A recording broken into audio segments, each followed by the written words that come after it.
How we doing, everybody? UFC Thoughts here, and today I'm going to be recapping UFC Shanghai, Walker vs. Zhang, wrapped up about maybe 15 minutes ago, I don't know. It was a pretty good card. There was quite a few finishes, littered throughout, some really gnarly KOs, some decent submissions as well. I think there was actually only one submission, but yeah. Decent card. I went 8-4 on picks. So all in all, if you also include the two Road to UFC fights, Bruno Brazil's Shiming and Yam Jargal to Mendenbarel versus Terrence Saturn, I went 10-4 this weekend on predictions, that's pretty good. I hit one underdog as well. And the main event, I didn't get right. Speaking of which, Johnny Walker versus Zhang Mingyang.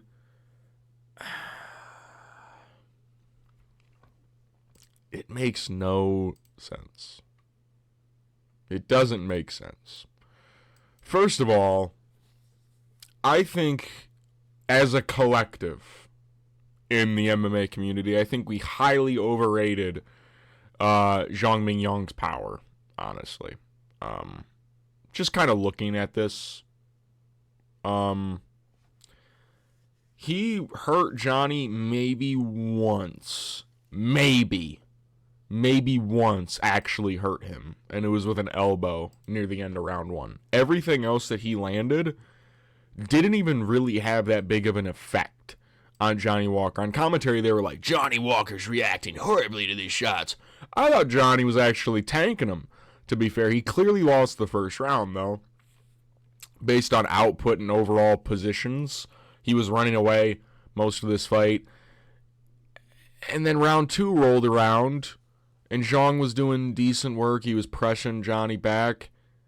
And then Johnny landed two low kicks, and the fight was basically over after that.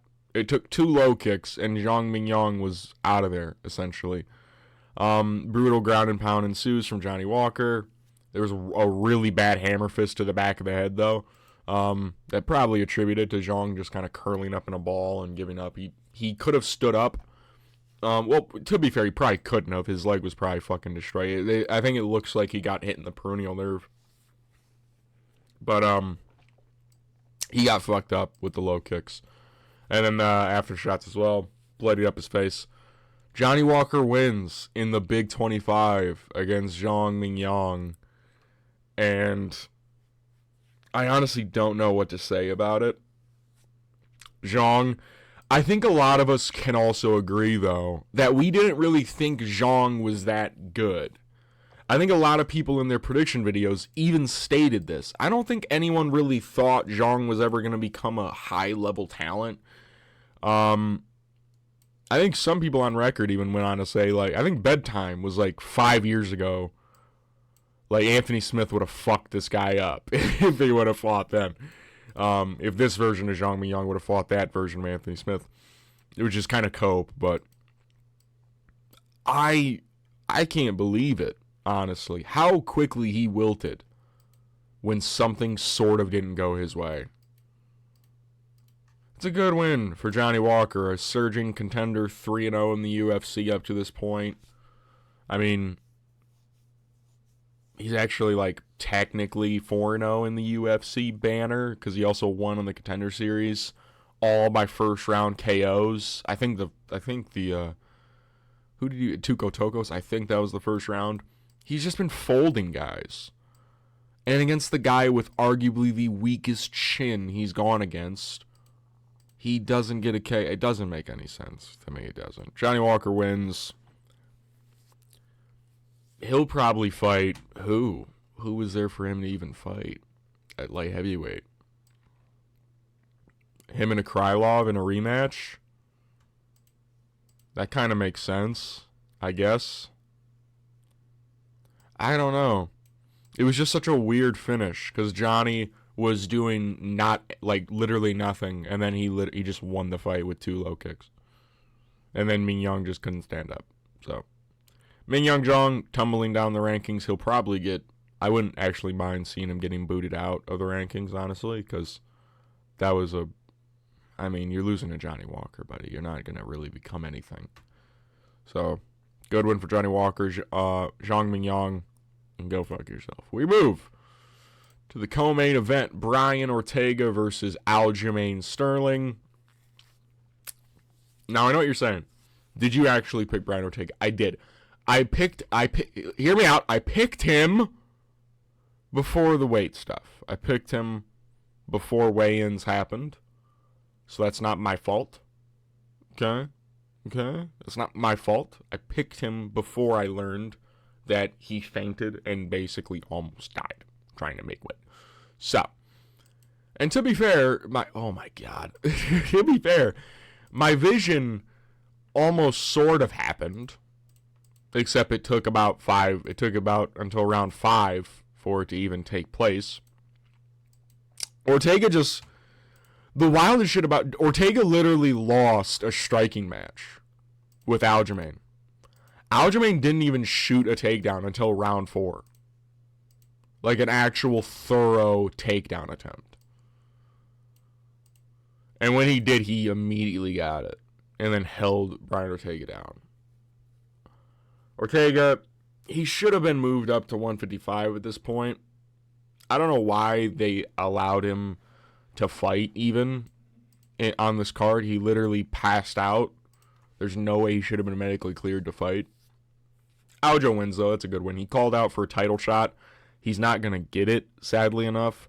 I think Aljo is probably one fight away, honestly. I think what they're going to do Volk versus Murphy, because that's a matchup you can already make.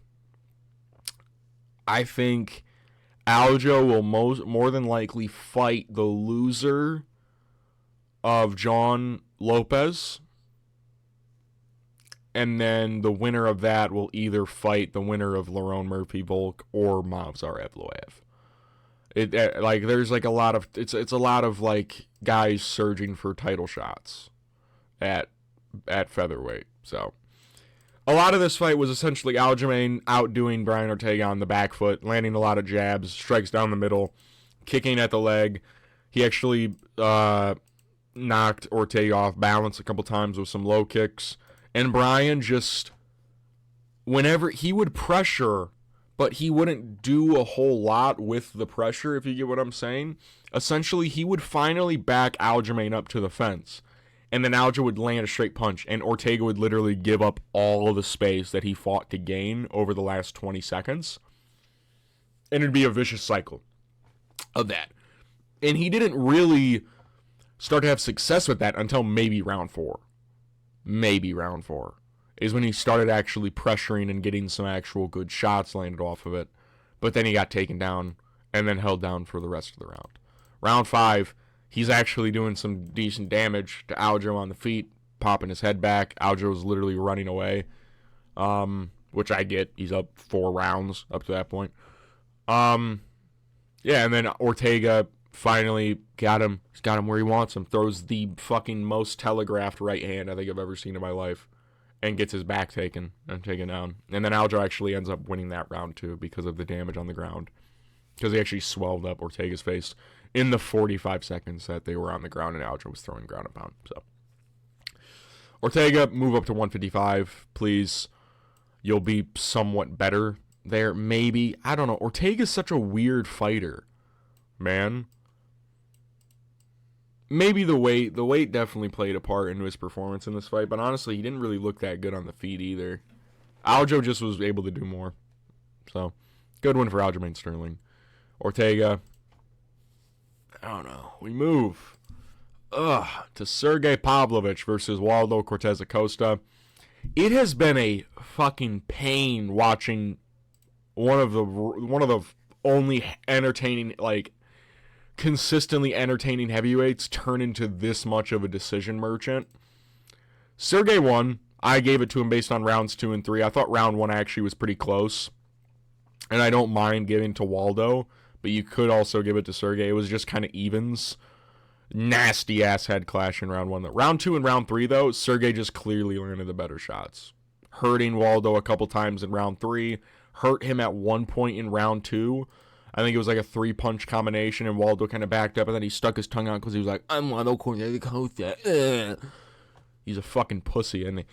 But Sergei, he does, like, I don't know what happened post Tom Aspinall. He has just been, I'm not going to lie to you, kind of like unbearable to watch in a way. He went from first round bully beatdowns over Tai Tuivasa and Curtis Blades, and then the talent kind of got lower post Tom Aspinall and Rosenstruik and Cortez Acosta, and he looks worse.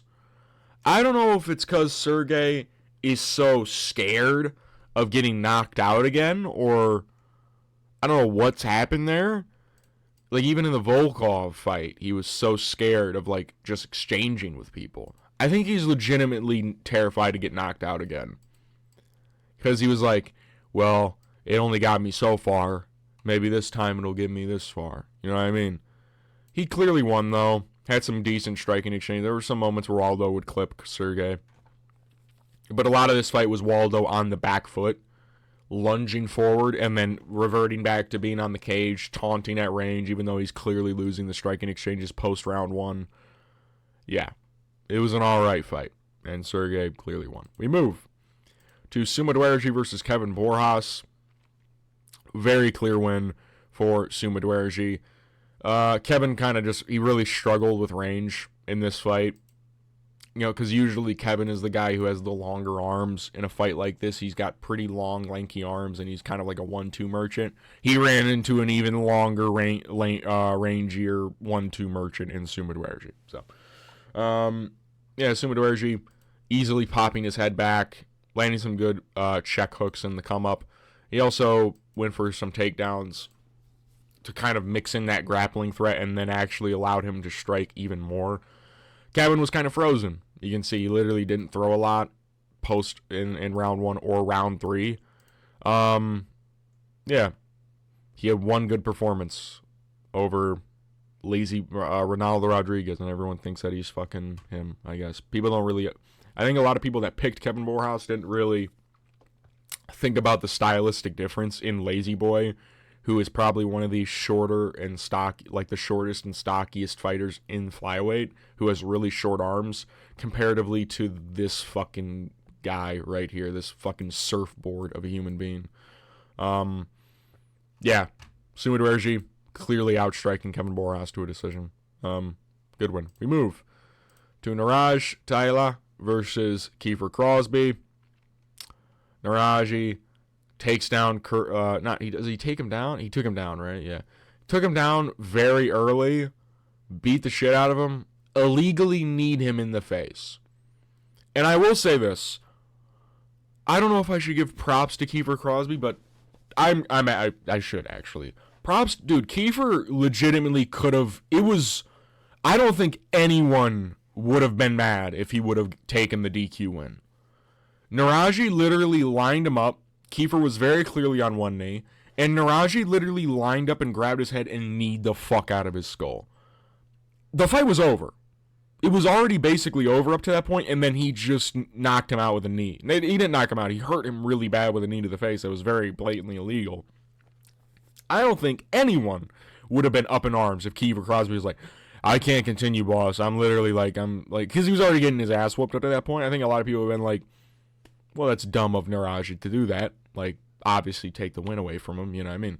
Kiefer stayed in there, but immediately after the fight starts, Niraj just walks him down to the fence and beats the ever-living shit out of him, drops him or hurts him, and Kiefer kind of drops down.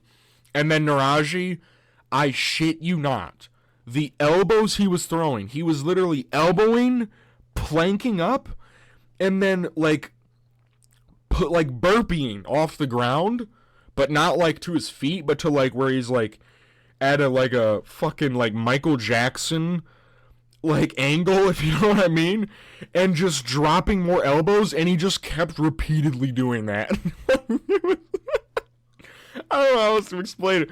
Kiefer was just laying there taking him. He was like, please stop the fight. And Niraj was literally just powerbomb elbowing over and over again. Great win for Naraji. You got 2 points taken away for the knee, by the way. Good win for Naraji. Clearly beats up Kiefer Crosby. I like him as a fighter. Gotta stay wary of the fouls, though, kid, all right? I already have one guy that I really enjoyed on the Contender Series or, like on regionals, and Igor Severino. And then the career kind of gets cut short because of stupid shit like that. Outside of that, Naraji looked really good. I think we can all agree on that. He looked very, very good. Brutal fight style to go against. And he actually took this fight on short notice against Kiefer Crosby, so good for him. Good one. We move to the feature prelim, Mahashate versus Gage Young. Gage Young very clearly just won this fight. I thought that the only round that maybe you could have given Mahashate was not even round 3, I think. I think Gage Young very clearly won this fight 30-27. I'll be honest with you. Because I woke up late, so I skipped I missed all of these. I missed this fight down. I had to rewatch all of them, kind of at like 2 times speed. From what I was seeing, literally it was just Gage Young peppering Mahashate on the feet and then getting takedowns like throughout the round. Like he would get a takedown, hold Mahashate for like about 30 seconds, 45 seconds. Mahashate would get back up, and then Gage Young would just go back to popping his head back with straight punches down the middle. And Mahashate did land some solid shots, but Gage Young just very clearly looked like a better fighter in this fight, which is kind of crazy because, Gage Young, even though he did fight Evan Elder, which is a better fighter than Mahashate in his debut. I probably should have factored that in, but good win for Gage Young. His first win of the UFC after going 0-2 under the UFC kind of parameters. Dana White Contender Series, killing Sal, killed Evan Elder. Goes up and fights Mahashate, who's a dangerous striker. He's got really good power in his hands. Gage Young, he just does more. Does a lot more in this fight, actually. If you look at these numbers, does a lot more. Almost doubled them up. He didn't almost double them up because, we needed to land 30 more total strikes. But basically doubled them up on significant strikes, though. So, good win for Gage Young. We move to Charles Johnson versus Lone Kavanaugh. I hated being right about this fight. Now, I know what you're going to say.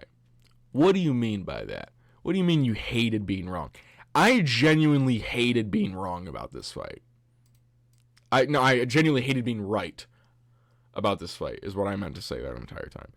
I hated being in the right on this fight. If you don't know, I picked Charles Johnson, I'm pretty sure by knockout. I picked him because I was like, what happened the last time Charles Johnson fought a very short, talented up-and-comer at flyweight? It was Joshua Van. And he eventually... Because here's the thing. When you got guys like Lone Kavanaugh and Joshua Van who are super young... Lone and Joshua Van, respectively, are 24 and 26, I believe. I think Lone actually might be 25. Joshua Van just turned 24, I think. They have either no losses in Lone Kavanaugh's position or one loss at the very beginning of your career if you're Joshua Van. And you're having so much success in the UFC, you genuinely think you're unstoppable. You genuinely think. And you go in there against a guy like Charles Johnson, who is... At the point when Joshua Van fought him, very 50-50. When Lone Kavanaugh fought him, he was coming off a loss. His UFC record is 6-5. Right? Very 50-50 fighter, it seems. On paper. And they go in there and Lone looked good. Lone looked really good in that first round. He was so much faster than Charles Johnson. It was insane how much quicker he was and how much work he was able to do with his kicks at range. Low kicking, body kicking, keeping him at range with his kicks, catching him whenever he was coming in. Lone looked fucking good. And then round 2 rolled around. In round 1, Charles was shooting some takedowns. Lone was stuffing them with guillotine attempts and using them to scramble out, and he was defending takedowns really well. Round 2 rolled around, and again, it looked literally the same at the beginning of the round. Lone looked fucking good. And then as the round went on, you could kind of see Lone getting pressured easier, backing up way more, not responding with as many kicks as he usually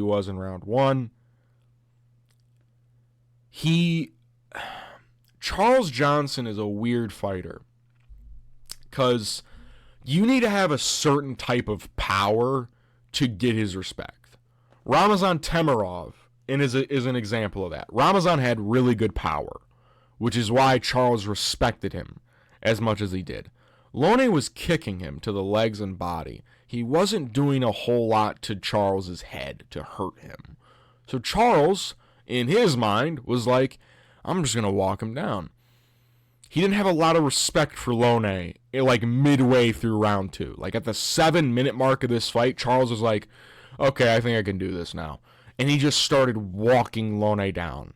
And Lone, you could visually see it. He was very uncomfortable in the fight post the 7-minute mark. He was just backing up, trying to counter, and Charles would just land big shots. Land another big shot, pressure him, push him against the fence, land a shot to the body, land a shot to the head, push him back. He's cutting off the cage beautifully. Lone's not circling as much as he was earlier.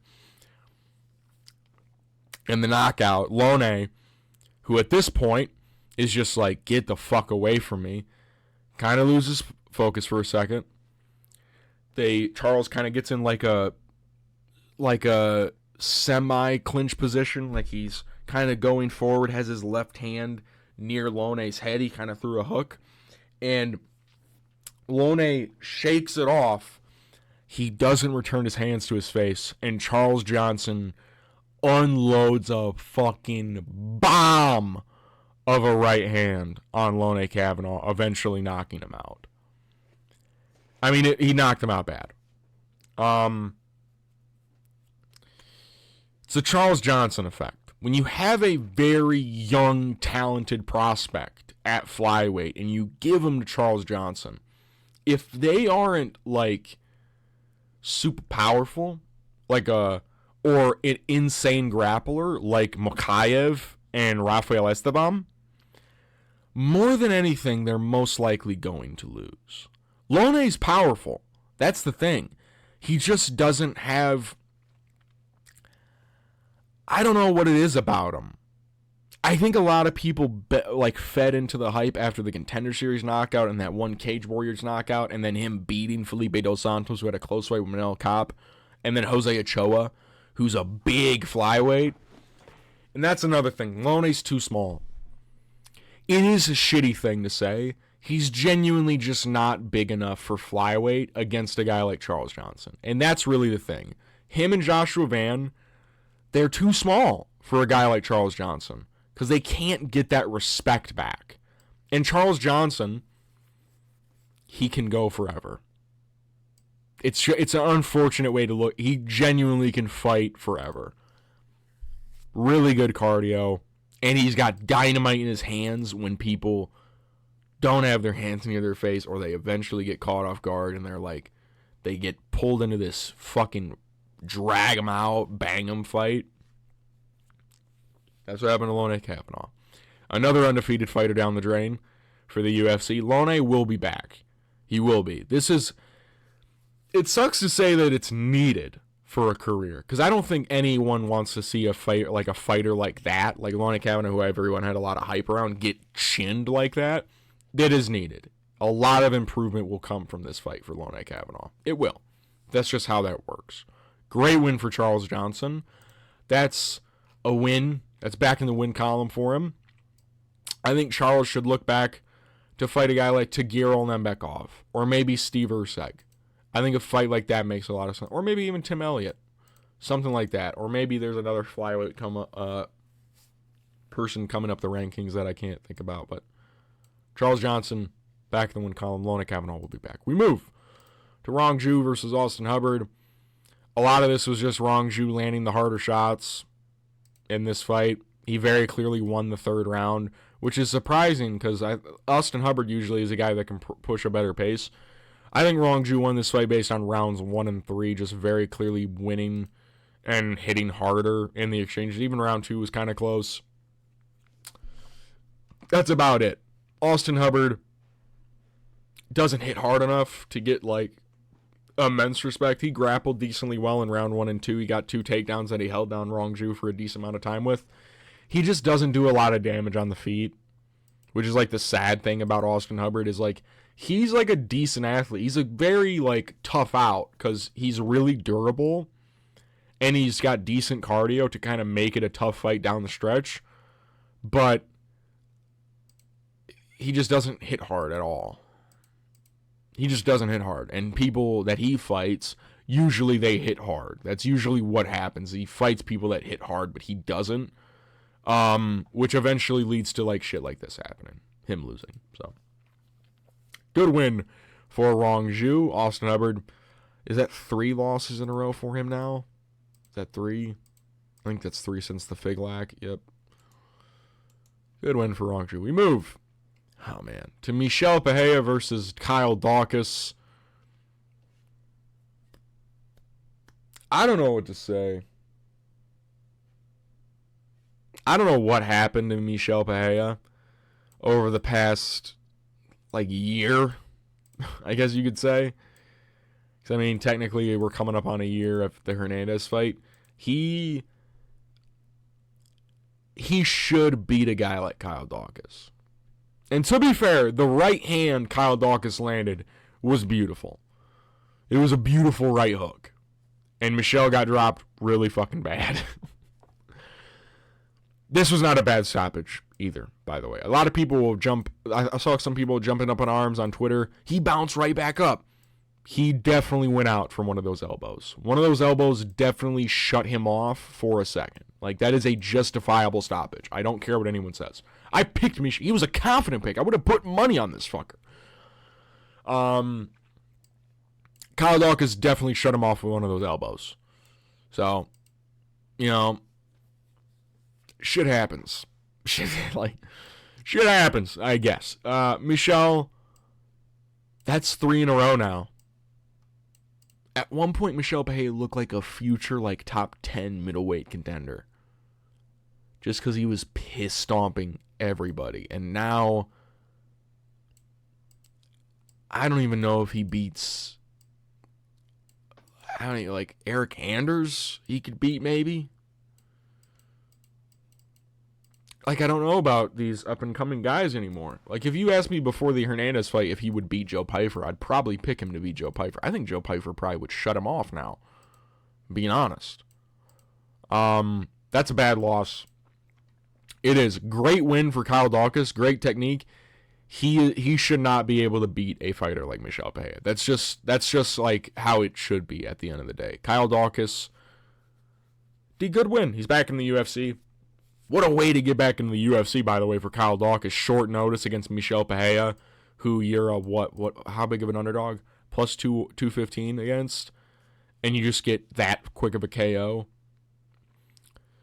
Like, that's wild. That's crazy for Kyle Daukaus. Great win.